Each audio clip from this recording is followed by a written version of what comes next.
स्वागत है दोस्तों, एक बार फिर से आपके अपने यूट्यूब चैनल नैतिक पथ क्लासेस पर। क्रीड़ा अधिकारियों ने क्या कहा फैमिली आईडी मामले में। झज्जर के अलावा और भी जिले में गड़बड़, परिवार पहचान पत्र से छेड़छाड़ करने वाला बख्शा नहीं जाएगा। यानी कि कोई फैमिली आईडी से अगर गलत दुरुपयोग करता है तो उसको कड़ी सजा मिलेगी। क्रीड यानी कि CRID, citizen resource information department इसका फुल फॉर्म होता है। और इसके अधिकारियों ने कहा है कि झज्जर ये अकेला नहीं है, और भी जिले में ये गड़बड़ है। अब इन्फॉर्मेशन क्या है, आइए वो जान लेते हैं। तो ये है साथियों इन्फॉर्मेशन। IP एड्रेस व ED से बचने के लिए बेंगलुरु से ली ट्रेनिंग, यानी बेंगलुरु से ट्रेनिंग ली है। किससे? जो IP एड्रेस होता है और ED से बचने के लिए। क्रीड़ा अधिकारियों का दावा, आसपास के जिलों में भी हुआ है खेल। PP छेड़छाड़ मामला, यानी कि आपका परिवार पहचान पत्र छेड़छाड़ मामला है। डिटेल में इंफॉर्मेशन है कि परिवार पहचान पत्र छेड़छाड़ केस में नए नए खुलासे हो रहे हैं। क्रीड़ा अधिकारियों को इनपुट मिले हैं कि यह खेल अकेले झज्जर ही नहीं बल्कि आसपास के जिलों में भी हुआ है। इस मामले में रोहतक, सोनीपत सहित पूरे प्रदेश के जिले चैन के रूप में आपस में जुड़े हुए हैं। यानी कि क्रीड अधिकारियों ने दावा किया है कि झज्जर अकेला ऐसा नहीं है बल्कि प्रदेश के और भी जिलों में इसके चैन के रूप में आपस में जुड़े हुए हैं। क्रीड अधिकारियों का कहना है कि अभी कुछ लोग और पकड़े जाने हैं। पता चला है कि आरोपी लोगों के परिवार पहचान पत्र से छेड़छाड़ कर आय कम करने के लिए IP एड्रेस की जानकारी न लगने और प्रवर्तन निदेशालय यानी कि ED से कैसे बचा जाए, इसके लिए बाकायदा बेंगलुरु से ट्रेनिंग लेकर आए हुए थे। यानी कि मेन इश्यू क्या था, जो परिवार पहचान पत्र है उसमें ये इनकम से रिलेटेड छेड़छाड़ करते थे, और IP एड्रेस और जो ED से बचने के लिए इन्होंने बेंगलुरु से ट्रेनिंग ली थी जिससे ये पकड़े न जाएं। यही नहीं, आरोपी फैमिली आईडी में आम कम करवाने के नाम पर लोगों से 2 से 5 हज़ार रुपए तक ले रहे थे। क्रीड मुख्यालय के तकनीकी अधिकारी अरुण कुमार ने बताया कि पहले यह खेल पूरा 20-25 लाख रुपए तक लग रहा था, लेकिन रोहतक से मिले एक इनपुट के आधार पर यह खेल 20 से 25 करोड़ की कमाई का सामने आ रहा है। पहले तो ऐसा लग रहा था कि 20-25 लाख तक ही ऐसा खेल है, लेकिन रोहतक से कुछ इनपुट मिले हैं, उसके आधार पर यह खेल 20 से 25 करोड़ की कमाई का लग रहा है। यही नहीं, रोहतक के एक CSC संचालक ने अब तक फैमिली आईडी में बदलाव कर खेल कर 1.25 करोड़ रुपए कमा लिए हैं। अब विभाग इस CSC सेंटर की तलाश में है। झज्जर में हुए परिवार पहचान पत्र छेड़छाड़ मामले में इस CSC संचालक का नाम सामने आया है।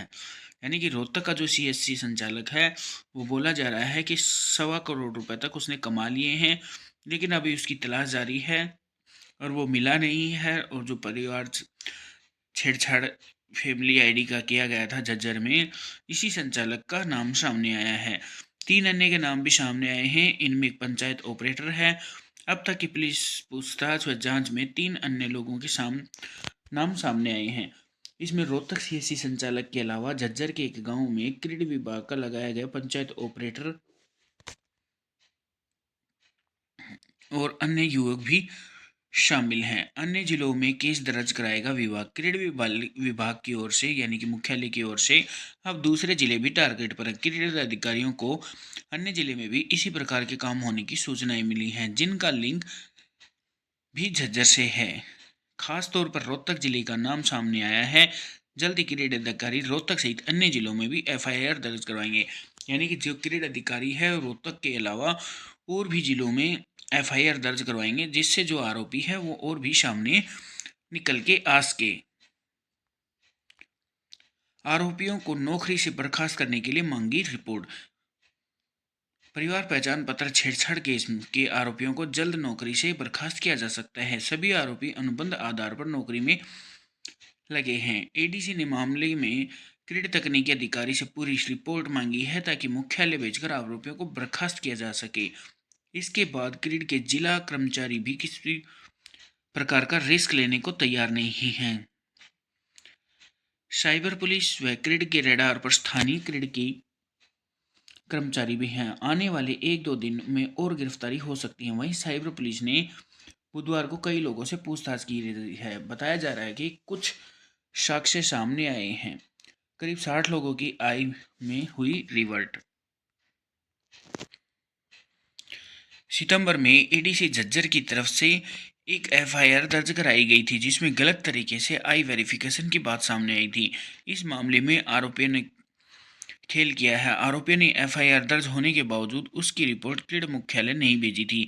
इसके चलते मुख्यालय की टीम को जांच नहीं कर पाई, लेकिन अब मामले की जांच भी मुख्यालय अधिकारी अपने स्तर पर करेंगे। इतना जरूर है कि मामला सामने आने के बाद खुद एडीसी की तरफ से 60 के लगभग फैमिली आईडी में बदली गई आय को रिवर्ट करने के आदेश दिए हैं। इसके बाद सभी की आय को रिवर्ट हो गई थी, यानी कि 60 के लगभग फैमिली आईडी उन आईडी में चेंज हुआ था, लेकिन उनको बदलने के आदेश दिए गए हैं, जिसके बाद ये रिवर्ट हो गई हैं। तो दोस्तों ये एक बहुत बड़ी खबर है कि जो आईपी एड्रेस और ईडी से बचने के लिए इन्होंने बेंगलुरु से ट्रेनिंग ली थी और क्रीड अधिकारियों ने दावा किया है कि और भी जिलों में ये पीपीपी से छेड़छाड़ का मामला और भी हो सकता है जो आय से संबंधित है, और ये कम करवाने के नाम पे 2 से 5 हज़ार रुपये तक लेते थे।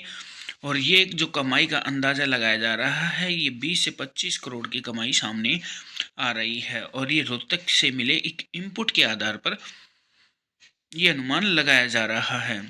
तो साथियों जो भी हैं, आप अगर परिवार पहचान पत्र से संबंधित यानी कि फैमिली आईडी संबंधित कोई काम करते हैं तो गलत काम ना करें, क्योंकि गलत काम करने का नतीजा गलत ही होता है। साथियों अगर आप इसी तरह की अपडेट पाना चाहते हैं तो बेल आइकन को ऑन कर लीजिएगा। जब भी हमारी नेक्स्ट वीडियो आएगी तो उसका आपका नोटिफिकेशन मिल जाएगा। थैंक यू दोस्तों।